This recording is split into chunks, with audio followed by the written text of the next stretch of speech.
they could not replicate the unique style and the message of the Quran.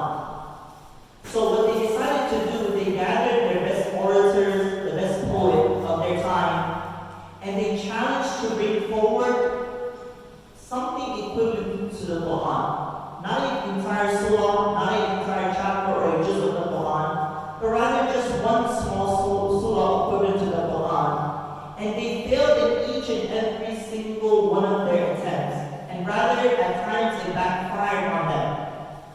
And they were compelled to admit that this was not inspired by any average human being, tanzilun min ar-Rahman ar-Rahim. Rather, this was inspired by Allah Azza wa Jalla. Rasulullah sallallahu alayhi wa sallam speaks about every single prophet being granted a miracle.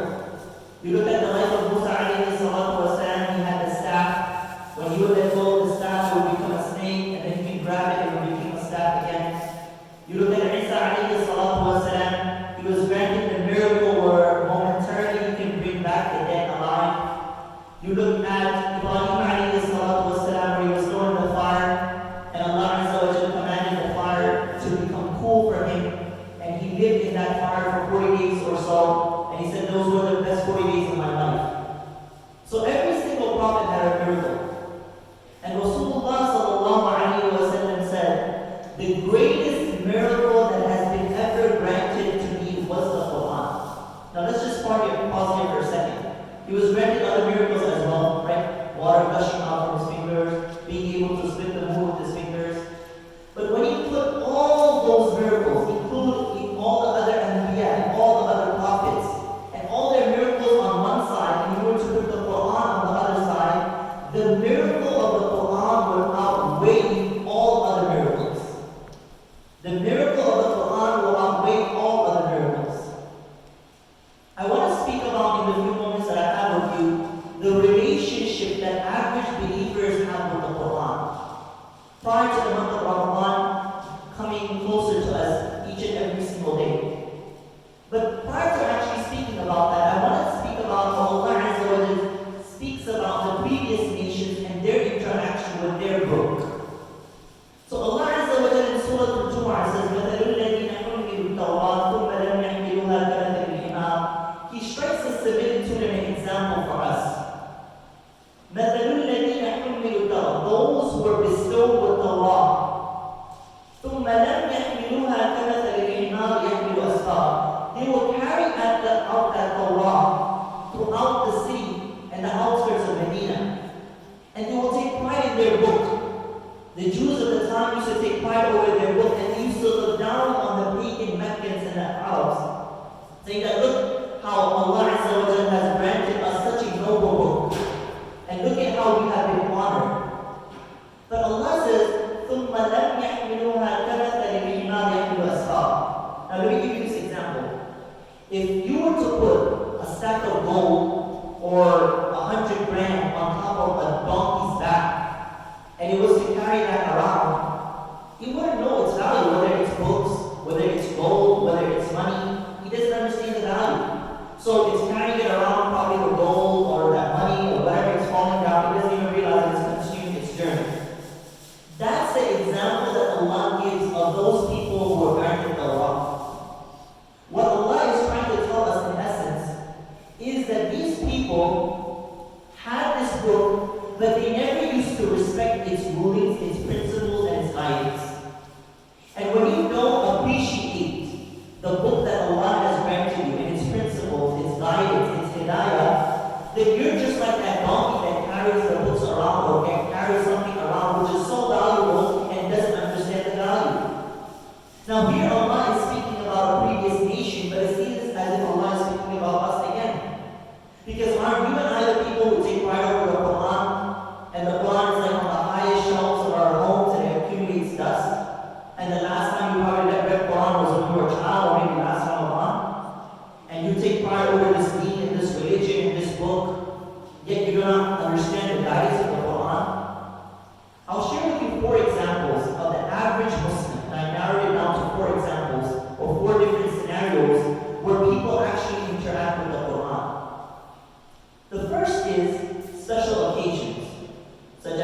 weddings or some ceremony or something, and you invite some Qur'an, you invite some local imam, he's going to come and he's going to recite Qur'an. And sadly to say, prior to that, there's some DJ playing some music or whatnot, and suddenly the imam walks into the door and you're like, put the music down, you know, the imam's here, he's about to recite some Qur'an.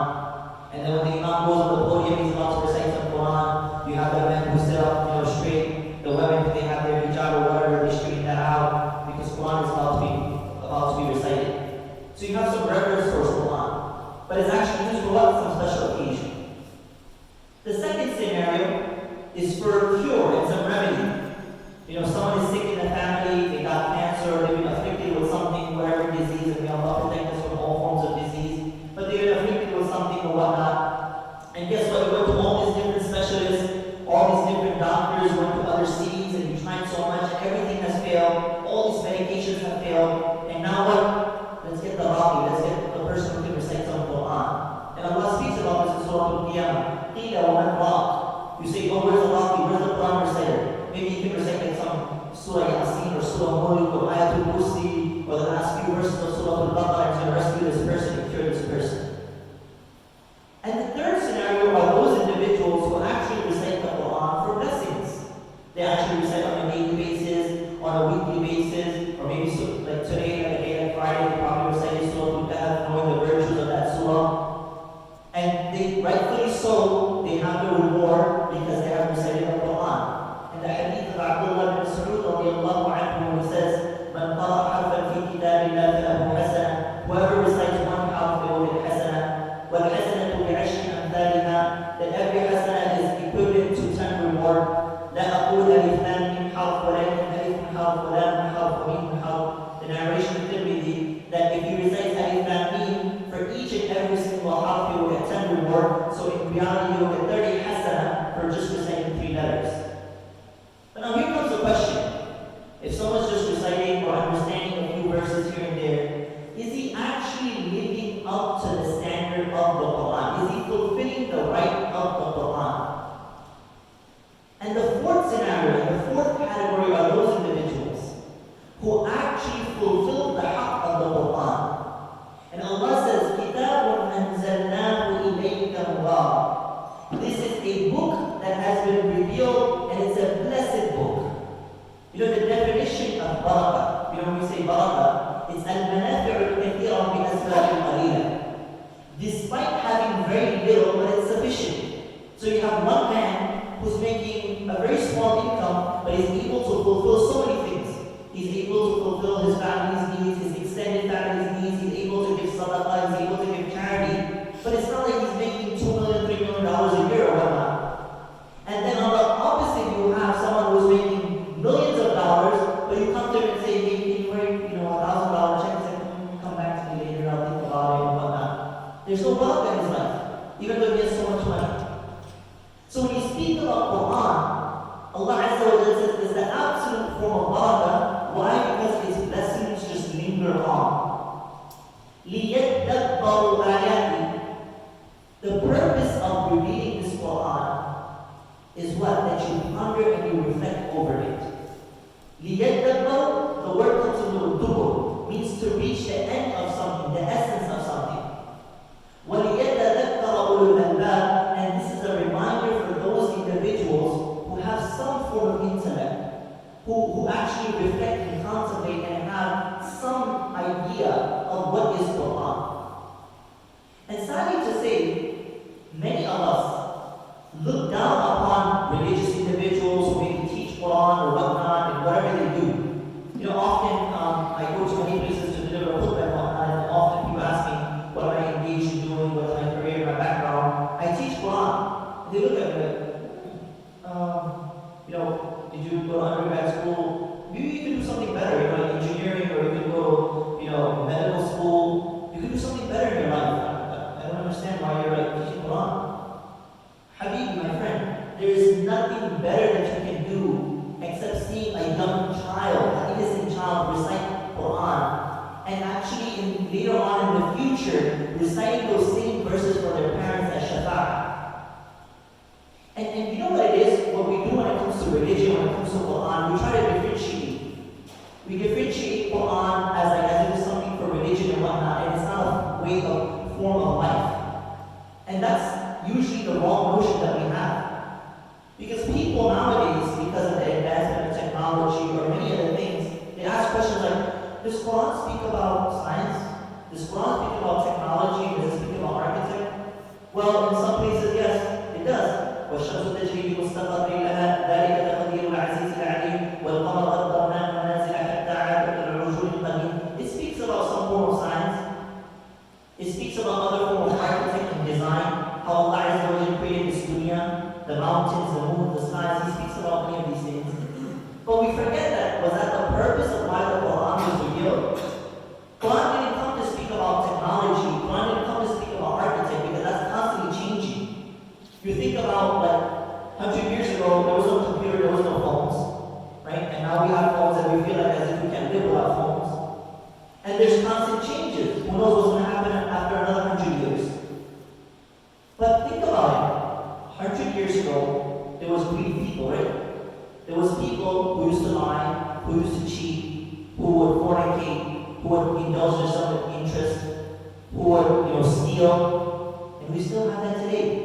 You go 1,400 years back, you go 2,000 years back, you go 8,000 years back. We had greedy people, we had liars, we had stealers. So Quran never came to speak about architect. That was the purpose. Quran came to speak about the human nature. Whatever remained 100 years ago is still present in our time. We still have people who lie, who cheat, who steal, who have bad character. And this is what makes Quran a timeless book. It will remain till the day of judgment something relevant in each and every single one of our lives. It will remain something relevant in each and every single one of our lives. So it doesn't matter what type of background you come from. It's not like you should approach the Quran with a different attempt. Oh, I'm just reciting it for recitation. And many of us were like that. From a young age, we were reciting maybe some Surah Mulk or Surah Yasin or the last few verses of Surah Al-Baqarah. So we say that, okay, I'm going to continue reciting this and whatnot. And we never make the effort to actually reach out to understand the Quran. And you will be amazed when you actually have this broader view when studying the Quran, how it's so relevant in each and every single one of our lives. You're juggling, you're going through stress, you have family issues, whatnot. And then you open the Quran and you see how Allah is speaking to you. أَمْ حَسِبْتُمْ أَنْ تَدْخُلُوا الْجَنَّةَ وَلَمَّا يَأْتِكُمْ مَثَلُ الَّذِينَ خَلَوْا مِنْ قَبْلِكُمْ مَسَّتْهُمُ الْبَأْسَاءُ وَالضَّرَّاءُ وَزُلْزِلُوا حَتَّى يَقُولَ الرَّسُولُ. Oh, you think you can just enter Jannah like that without any struggle, any sacrifice? Hold on a moment. The people before you, they were jolted, they were shaken. They were traumatized. And they went through so much sacrifice. And you think without any sacrifice, without going through any hardship in life, without going through any hiccups, you're just going to enter Jannah like that? The people before you, they went through so much sacrifice. And this is why you see how Allah Azza wa Jalla gives the title, رَضِيَ anhum wa radu anhu. And throughout the Quran, it's such a deep science that when you read it, when you reflect upon it, you will see how it's so relevant and so applicable and so pragmatic within each and every single one of our lives, in each and every single way. It's in all different forms and all different ways. And this is why I speak about this topic and this subject, where Allah Azza wa Jalla, when He speaks about the month of Ramadan, He says, شَهْرُ رَمَضَانَ الَّذِي أُنزِلَ فِيهِ الْقُرْآنُ. He speaks about the subject of Quran, that Ramadan is associated with Quran. And I humbly make this plea to each and every single one of you, that build that relationship with Quran. And of course, the beginning is start with recitation. Reciting, understanding. You might start very small, maybe the last 10 surahs within the Quran. Think about it. If I was to ask, I'm not going to ask. Okay, every single one of you raise your hand and say, I can give you a very deep understanding and an accurate translation of Surah Al-Fatiha. And remember, all of us have been reciting it since a very young age. There's common surahs that we're reciting. How come we don't have a deeper connection with these surahs that we've been reciting since a young age? And this is why it's absolutely imperative and very important that each and every single one of us build that connection and that relationship with the Quran. I leave you with this small note. I studied in South Africa, in Johannesburg. It's the only country in the world where people decorate their gardens with flower arts, by the way. have one scholar who gave a beautiful example. And often we used to get homesick, being so far away from home and whatnot. And he used to give us advice. And one time I remember this advice. He said, make the book of Allah your friend. Make the Quran your friend. So usually, when people go through depression, they're sad, or they're drawing with things, they like doing something. Some people they like maybe smoking, protect us from these evil habits. Some people they like talking to their friends as a form of relief. Other people like going out somewhere, getting a nice view or whatnot, or maybe watching something, and they're escaping from their problems. So he said to make the Quran your friend, because the Quran will never go against you. And what he meant by that was, we used to have roommates, we used to have classmates, and often you get into altercation, you get into a dispute with your roommate, your friend. People who are married get into a dispute with their wife. And remember, your friend can disown you, your wife can leave you, your children, you raise them, they become 18, lo and behold, in this country, they just walk out on you. So anyone at any moment can go against you in your life. But remember, the Quran will never go against you. If you make the book of Allah your friend, you can open it at any moment and recite it, or even listen to the recitation of the Quran, and it will give you relief, it will give you comfort. As the Prophet ﷺ very beautifully says, Al-Quran hujjatul laka aw alayk. The Quran will either be for you on the day of judgment, or it will be against you. And may Allah Azza wa Jalla make us amongst those who make the Quran